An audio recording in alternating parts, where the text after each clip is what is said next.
I'm gonna cut straight to the fucking chase, man. You know what I mean? I'm talking about JiDion, right? Now, this guy is the definition of a fucking faggot. So Edp445 has responded to JiDion. Now I'm going to show you a quick clip. Not going to show you the entire thing, but you can find it on YouTube. Do not go on his website. Just go on YouTube and search up JiDion, or not JiDion, but search up EDP's response to JiDion. Now, niggas stalked me. Niggas camped outside of my motherfucking dialysis center. The fact that you flew cross country, you feel me, to fuck with somebody, not to mention, nigga, this is my motherfucking dialysis center. This is life or fucking death, bro. Niggas don't understand that I need this fucking shit to live. I couldn't receive dialysis that fucking day because my blood pressure went straight through the fucking roof. So I came across this because JiDion put it on his Instagram story, and I watched it all, and once again, I'm no surprised with Bryant Moreland and his pathetic attempt to make himself look cool. He goes in on all these videos, acts like an internet gangster, talks about his guns, talks about how strong he is, but then when he's in public, in real life, he's confronted by other people. That's when he freezes. He said 2 years ago, I'm gonna go get help. I'm gonna go, please don't call the cops. Don't call the cops, man. I'm gonna go seek help. I'm sick in the head, bro. Okay, I'm guilty of everything. 2 years later, you never seeked help. And in fact, you nearly traumatized another kid. And not just one kid, but other kids. Okay? And YouTube's been demonetizing me a lot recently, giving you guys everything I'm talking about. But really, just... So I'm going to be very cautious with what I'm saying, but EDP, enough is enough. This is no longer a game. This is no laughing matter. At the end of the day, EDP, you are going to go rot in prison. Now, in this video... To basically sum up, he was basically saying how, let me talk about one main thing he said, but first he was something about JiDion as a clout chaser and that he didn't care and all the yada yada yada. But EDP at one point in the video starts victimizing himself, which is crazy because I'm going to say it right now, EDP is a really good manipulator. I really believe that the people who still support him, and I've dealt with many of them, especially on TikTok. TikTok, go get yourself sorted out on that. TikTok's suspicious. But I really believe that he is so good at pretending nothing happened that it manipulates people into thinking that nothing happened. Now, the good thing is that the majority of people that are smart genuinely believe, hey, EDP is in the wrong. Obviously, EDP did something gross and nasty. That's why, hence, he doesn't have a YouTube channel anymore, doesn't have TikTok accounts, I mean, he has an Instagram account. Instagram, go get yourself checked out on that. Same thing with Twitter. Twitter and Instagram, it's not cool to have this cupcake hunter on the web. But anyways, back to what I was saying. He says he was playing the victim card. He was talking about how JiDion and Skeep met him two times, and in both times he felt scared or not scared, but he felt like his blood pressure was raising up and all that, yada yada yada. He said that JiDion wouldn't care if he was dead. And by the way, I'm gonna say this right now, no one would care if you were dead. No one, not a single person. You're a waste of air. You're a waste of air, really. You're a waste of God's creation. God has created many great people, but it's also created many bad people. So if you were to drop dead, no one would care. And I don't care if that sounds crazy for me to say, but if EDP was to die tomorrow, I wouldn't care. I'd be like, oh man, sad that everything happened, but hey, you're the one that, you at the end of the day, the reason why you had your blood pressure go up is because you tried to talk to a kid again. And all JiDion and Skeet did was ask you about it. All they did was ask you about it. And if you don't find that wrong, just answer some questions. However, you know very well that everything you did is morally incorrect. It's morally incorrect. There's no doubt about it. Talking to 13-year-olds, 15-year-olds, you're talking to them. And this isn't a one-time incident anymore. This is now multiple times, and now in real life, now twice. You can say all you want. And it's funny because every time EDP gets any criticism, his response is always, people are jealous of me. Well, in this instance, can JiDion really be jealous of you? I mean, EDP, no matter how popular you were, you're nowhere near the level that JiDion is right now. JiDion has significantly more subscribers. His second channel has more subscribers because I believe EDP only reached like 2 million subscribers.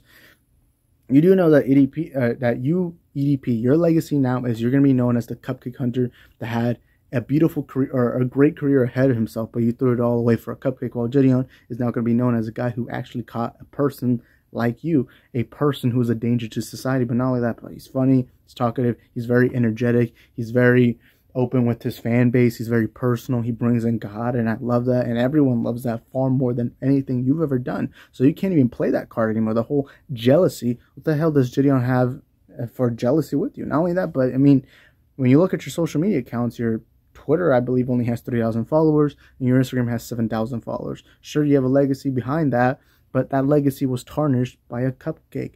That's why no one wants to be friends with you.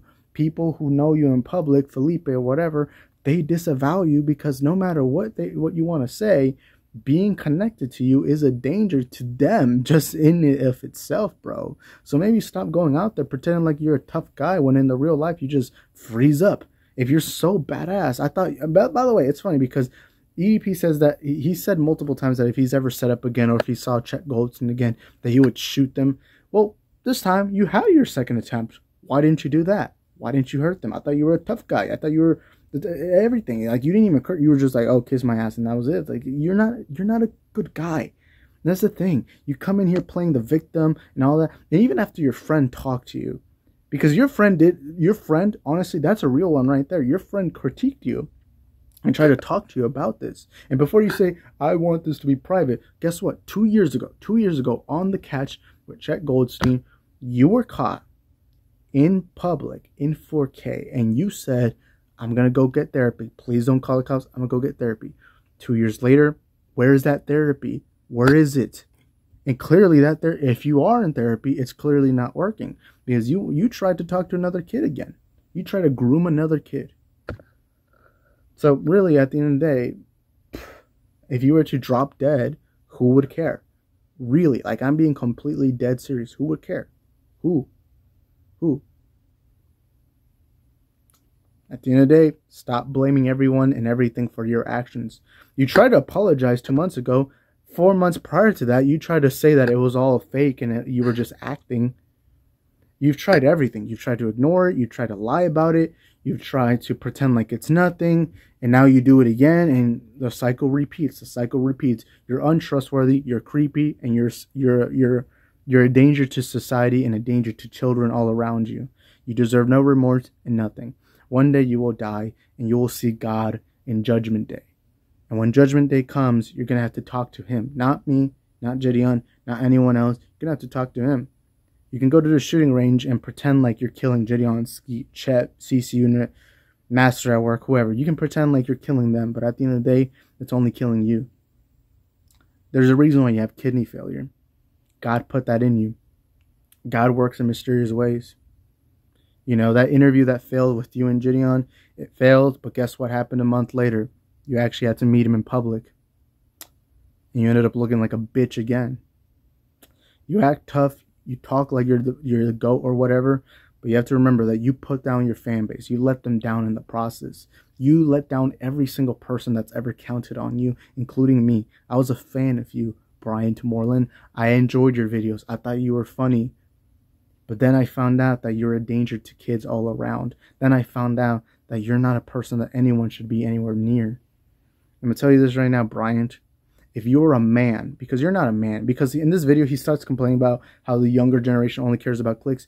You're not a man, EDP. You're someone that no one looks up to, no one should listen to. You ain't an OG. You ain't an OG. Guarantee you every person around your age, which I believe he's 32, I believe every person around your age wouldn't want to be near you. And also, if you hate my generation so much, why are you going after kids? Why are you going after Gen Z kids? Why are you going after or are they Gen Z? I don't know when Gen Z cuts off. I'm 21 years old. I don't know. But why are you going off kids? You hate the generation so much, then why are you going for kids, man? If you love your generation so much, why can't you go date 30-year-old women? So again, EDP, all I have to tell you, and by the way, EDP, I know you're not watching, but because my videos have gone kind of viral, because my channel's grown because of all this EDP stuff, because of all that, maybe you might be watching. I completely doubt it, but there's that 1% chance. If you are watching, I'm going to tell you this right now. You're more than welcome to come on a live stream of mine. You're more than welcome to be interviewed by me. I'll talk to you as a man. I won't even bring in JiDion. I promise. I pinky promise that. No JiDion, no Canel, no Master at Work, no nothing. I'll talk to you one-on-one as a man. Because clearly I'm not looking at a man. I'm looking at a coward. I'm looking at someone that when you did something immoral and you did something wrong, instead of seeking help, instead of doing something about it, instead of sending yourself to prison or whatever, instead you try to play the tough guy. We know you're a coward.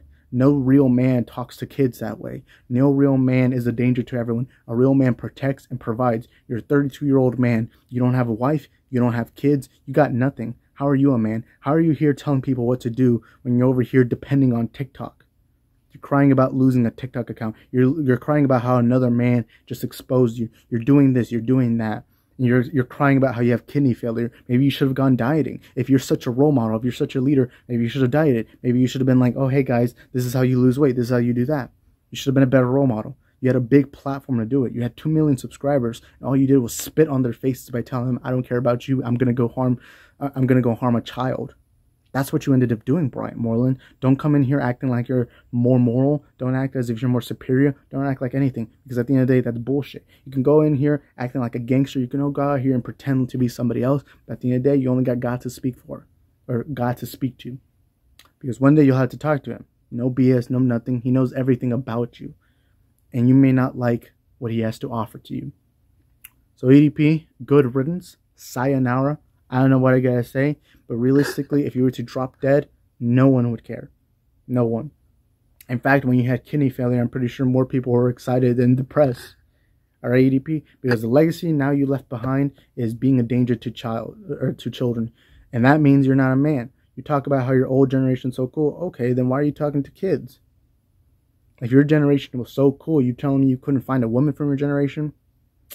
You know, it is what it is. It really is what it is. You got cucked by a 19-year-old girl in Masterworks video.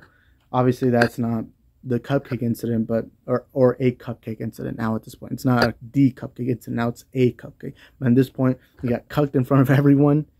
Then you tried meeting with the 13-year-old girl at one point. Obviously, that was the incident. All that. Every time you've been asked to respond to it, you don't.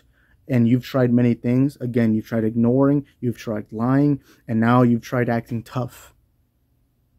You freeze up in the real world. You're a coward. You're a loser. You're a pathetic scumbag. And if I ever saw you in public, I'd spit in your face. I'd spit in your face and make sure to let everyone around them know what you did. Matt Simon, Master at Work, all these people that you've called harassers, who you've tried filing restraining orders on them, I'm going to tell you this right now. They're heroes to the community. They did what was necessary. Because you, at the end of the day, is a danger. And by the way, I know where you live too, by the way. I know where you live. And I would never do anything. But I'm just telling you, you are especially a danger because you live 5 minutes away from a school.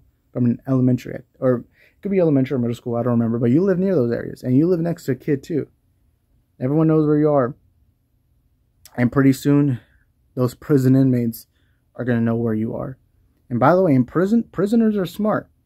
The reason why prisoners are so smart is because they have so much free time. And that free time, you know what they're going to find out? They're going to find out what you did. They're going to find out you're a chomo.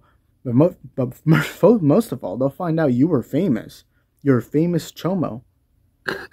And what's funny is that you're not rich, so they're not going to put you in like a nice prison like Trump. You know, because obviously Trump's not going to real prison. He's going to like some weird type of prison that rich people go to. You're not going to be like Pablo Escobar. You're not going to be like all these rich people that go to jail, go to prison, but they really aren't in prison. You're going to be a poor chomo who's famous.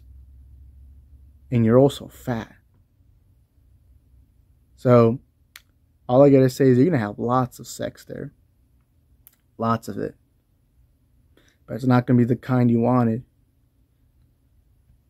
But, hey, all I got to tell you, Bryant Moreland, not calling you EDP, I'm going to call you Bryant Moreland. All I got to tell you is good luck in prison, because you're really going to need it. You're either going to end up dead within a month, or, let's just say, what EDP stands for, they're going to be doing that to you. So good luck with that, Bryant. Going to need it. And I heard they like football there, so you might be able to watch an Eagles game every once in a while. But you, well, all I gotta say is may God, well, I wouldn't say have mercy, but I know that's definitely what you want me to say. So good luck, EDP. Rest in hell. You'll have a nice, safe place with Jeffrey Dahmer, Adolf Hitler. You have a nice place with them. So yeah. Ciao.